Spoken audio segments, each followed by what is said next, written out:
Welcome back, learners. Today we are going to discuss in this session the topic on international conventions and covenants part 2. So today we are going to focus on the UN Declaration on the Rights of Indigenous People, the indigenous people in Asia and India, and what is their situation in India and Asia. So now moving on to the UN Declaration on the Rights of Indigenous People. This declaration was adopted by General Assembly Resolution 61-95 on 13th September 2007. Guided by the principle of Charter of the United Nations, this declaration affirms the equality of the indigenous people along with recognizing their rights. It also affirms their contribution to the diversity and richness of civilizations and cultures which constitute the common heritage of humankind. It also affirms their freedom from discrimination, which they have been suffering since colonialism, so as to develop them according to their needs, interests, and aspirations. The resolution also mandates respect and promotion of their inherent socio-political and economic rights, especially their rights to land, territories, and resources. The declaration recognizes respect for their knowledge and cultural and traditional practices contributing to sustainable and equitable development and proper management of the environment. It also emphasizes on the contribution of indigenous people to peace and socio-economic progress of the world. This declaration adopted 46 articles that emphasize various aspects of the development of indigenous people. Now let us see what are the important provisions which are grouped under various themes. Right to freedom of the indigenous people in exercising their socio-political, legal and economic rights along with their full participation as citizens of the country. Right to self-determination.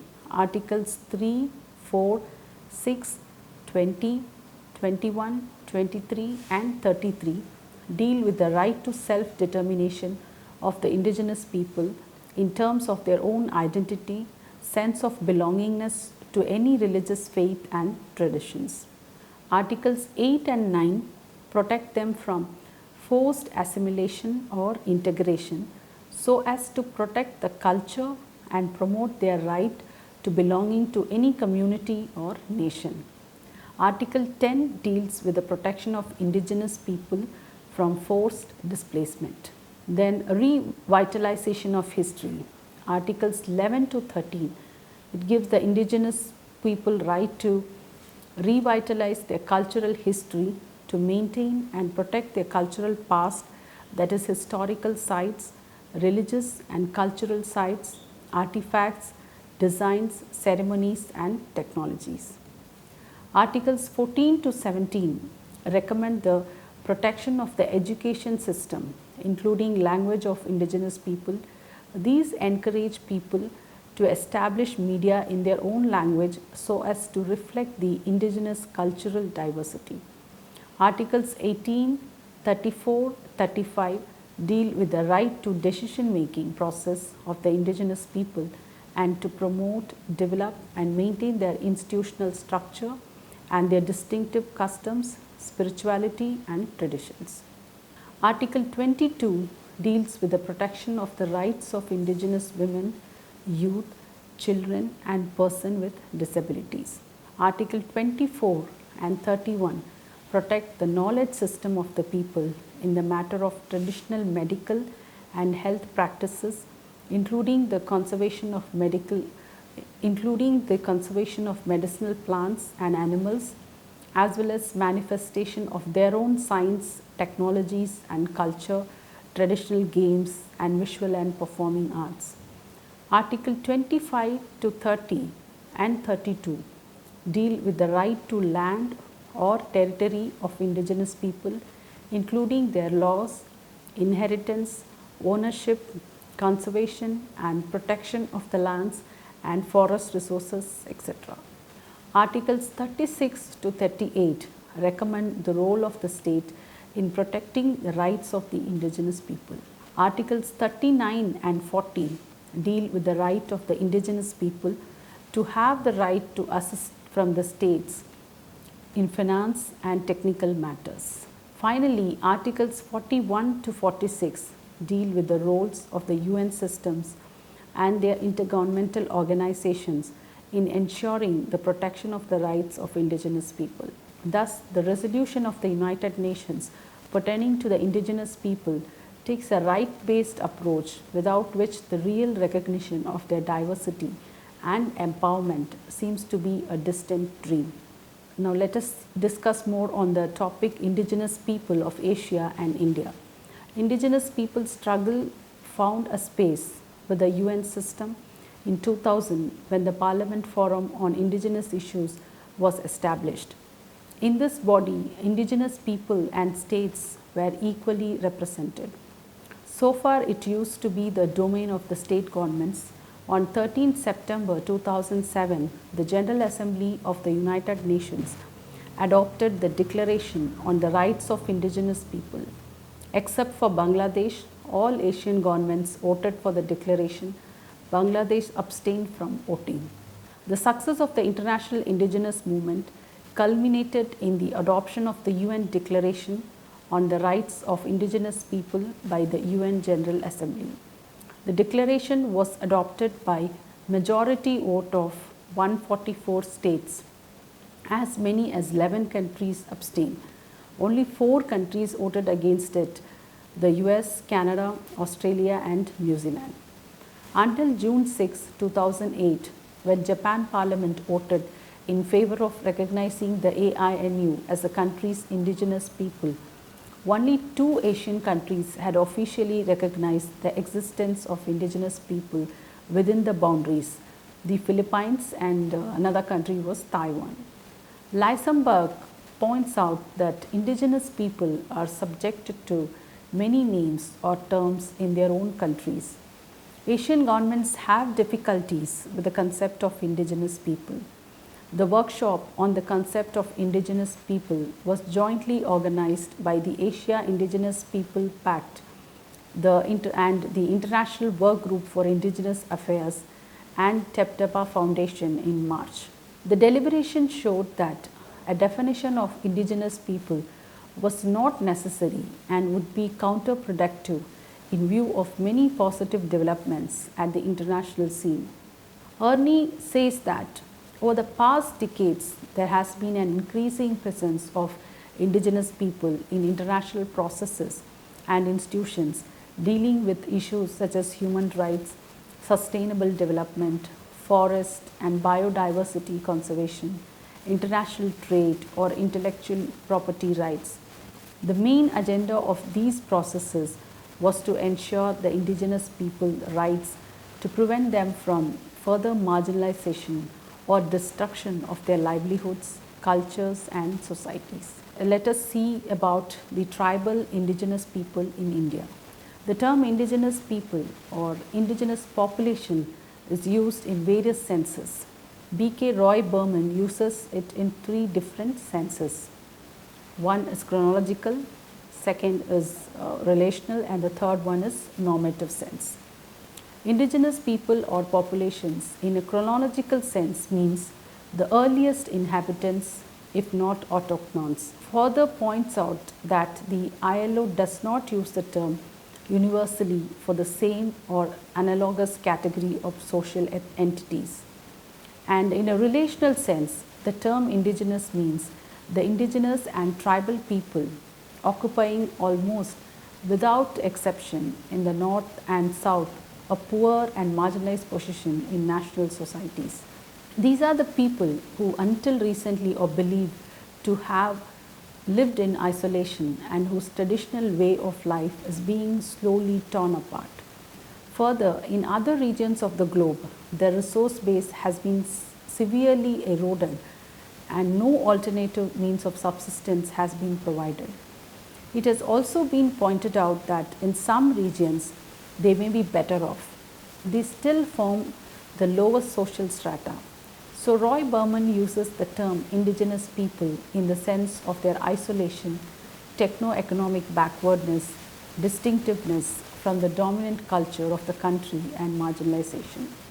And in a normative sense, the term is used to identify those people who feel rooted in their surroundings, contain a custodial sense about their territory and resources, are bound together primarily through moral bindings, and carry a sense of reciprocity and mutuality reinforced by egalitarian ethos. Thus, Roy Berman says, "To me, it appears that when indigenous is projected in a chronological sense, it has a power right dimension attached to it. When projected in relational term, it is need right or justice right which is invoked. Projection of the concept of indigenous in normative sense, on the other hand, is an invocation of companionate, value-oriented praxis. The indigenous people, the original inhabitants, they are also known as tribals, Adivasis, Moolvasis, Aboriginals, hill tribes, ethnic minorities and ethnic nationalities in various parts of Asia constitute a considerable number in the continent. India is inhabited by 84 million indigenous population, that is 8.2% of the entire population of the country as per the 2011 census. The presidential order in 1950 provided that as many as 212 tribal communities in as many as 14 states were declared to be scheduled tribes. As per the scheduled tribes order, nearly 300 tribal communities were listed in the constitution. The Anthropological Survey of India under the People of India projected identified as many as 461 tribal communities in the country. The term Adivasi is also in use, meaning people living from ancient times or the first settlers. This goes beyond the communities listed in the constitution as scheduled tribes. However, the Government of India does not recognize the term indigenous as applicable to such people. There was unanimity in locating the situation of the indigenous people in India as peculiar because whichever the ruling party, the position of the Government of India has been the same. That is, they say that indigenous people do not exist in India. It was also pointed out that, interestingly, the Indian government signed all documents pertaining to the indigenous people in international arena generously, but refused recognition to them within India. The position of the Indian government has been all in India or indigenous. The Government of India enlists them as the scheduled tribes as per the notification by the President of India under Article 342 of the Constitution of India, which was first issued in 1950. The main characteristics considered for notification were primitive traits, distinctive culture, their shyness with the public at large, geographical isolation and socio-economic backwardness. In the report of Commissioner for Scheduled Caste and Scheduled Tribes in the year 1952, the following 8 common features were mentioned. First, they live away from the civilized world in inaccessible areas, that is, they live in forests and hills. Secondly, they belong to one of the 3 stocks, Negrito, Australoids or Mongoloids. Thirdly, they speak the same dialect. Fourth, the primitive religion, that is animism. They worship ghosts and spirits. Fifthly, the primitive occupations like hunting, gathering of forest produce, shifting cultivation and so on. Sixthly, they are largely carnivorous. Seventhly, they are primitive in dress and clothing. And last, they are nomadic habits because they love for drink and dance. When we see the tribal groups, the primitive tribal groups, there are a total of 75 groups in the country. So they are identified as primitive tribal groups as they are more backward than the other groups with pre-agricultural stage of economy, very low level of literacy, and their numbers are stagnant or declining. It is indeed ironical that Despite diversity and distinctiveness among different communities of the indigenous people in India, there is one thing in common, that is their underdevelopment. They still live in backwardness in terms of low literacy, high mortality, poor health and hygiene, malnutrition, indebtedness, lack of basic amenities of life, human rights violations, and so on. In order to address their problems, a new Ministry of Tribal Affairs was created in October 1999. In 2003, a separate national commission was set up for the scheduled tribes by bifurcating the National Commission for Scheduled Caste and Scheduled Tribes. Now let us look at what is the situation of indigenous people in India. Despite the fact that India has substantial constitutional provisions for safeguarding the interest of indigenous people, many legislations take away what has been given in their favor. The Government of India claims to have allocated significant amount of resources for tribal development, but the impact has been rather limited. The approach adopted has been more welfare oriented and there has been less empowerment. The acts on land acquisition, forest, environment, mining, industry, etc. They have proven that under the garb of national interest, it is always the indigenous people who primarily have to make the supreme sacrifice. The indigenous people are even deprived of social and political constellation in the state. The states have assumed the ancestral and customary rights over natural resources like land, water, forest, value and meaning system, ideology, knowledge and traditions, and over economic and political rights of the indigenous people.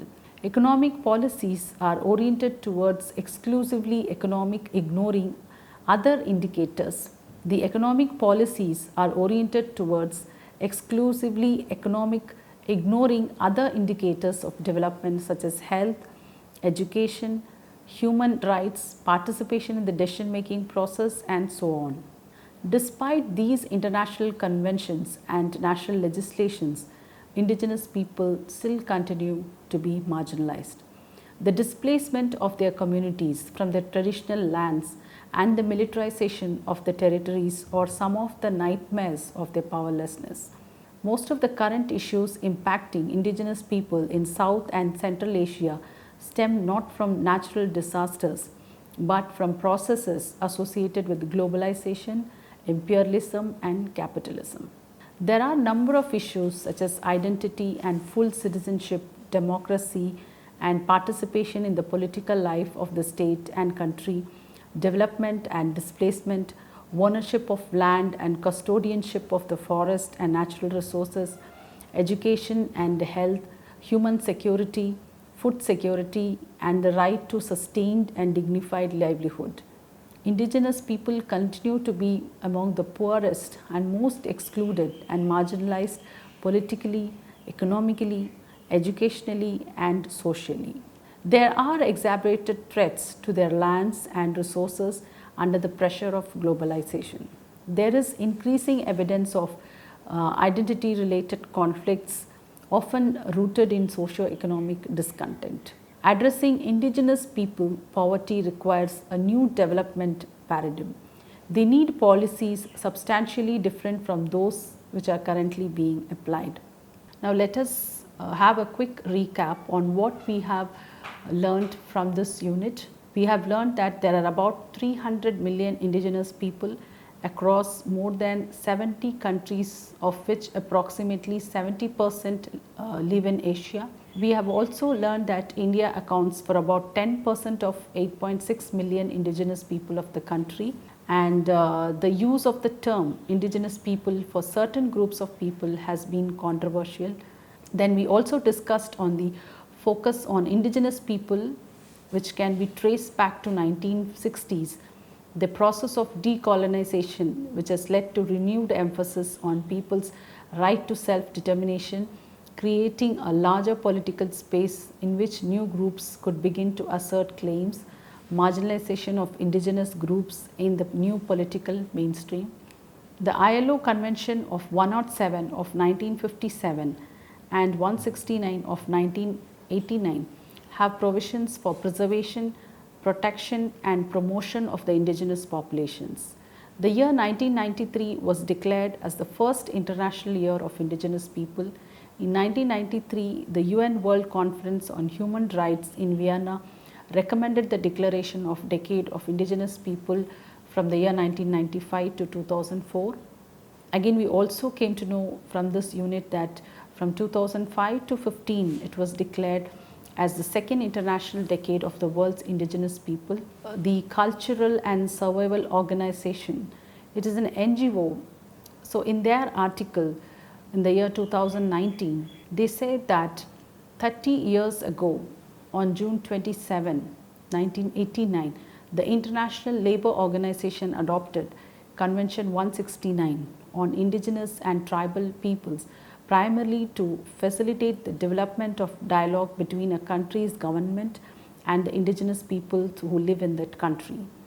Its central aim is to protect the human rights of indigenous people and acknowledge the aspirations of these people to exercise control over their own institutions, ways of life and economic development, and to maintain and develop their identities, languages and religions within the framework of the states in which they live. The ILO Convention 169 is a revision of Convention 107, which was adopted in the year 1957. The ILO 107 also covered topics such as health, education and land rights, but it was revised because of concerns that it perpetuated a philosophy of assimilation and paternalism. After ratifying, states are given 1 year to act to implement ILO 169 and address issues in their country that conflict with the convention, and then they must submit a report to the ILO for review. The revised ILO 169 uses language to center indigenous peoples and show respect to their lives and identities. Self-identification is a fundamental criterion for defining who is indigenous or tribal and who this convention should apply to. Since 1989, only 23 countries have ratified the treaty, and ILO 169 continues to hold those governments accountable for violations. ILO 169 is not just a roadmap for countries to follow to thoroughly protect the rights and cultures of indigenous people that live there, but it is also a legal opportunity for indigenous people to hold governments accountable. India has not taken any step for ratification of the Convention of 169. In a special report in May 2012, India's National Commission for Scheduled Tribes informed of perspectives of various government agencies on the convention. As per the report, the Ministries of External Affairs, Home Affairs and the Tribal Affairs objected to the need for ratification of the convention, saying that the concept of indigenous people is not relevant to India and that the convention violates state ownership of subsurface resources in existing laws of the country, that provides fair compensation for lands, and that there was no need for external cooperation or evaluation, including from the UN for tribal development programs in India. India has ratified ILO Convention 107 concerning the protection and integration of indigenous and other tribal and semi-tribal populations in independent countries.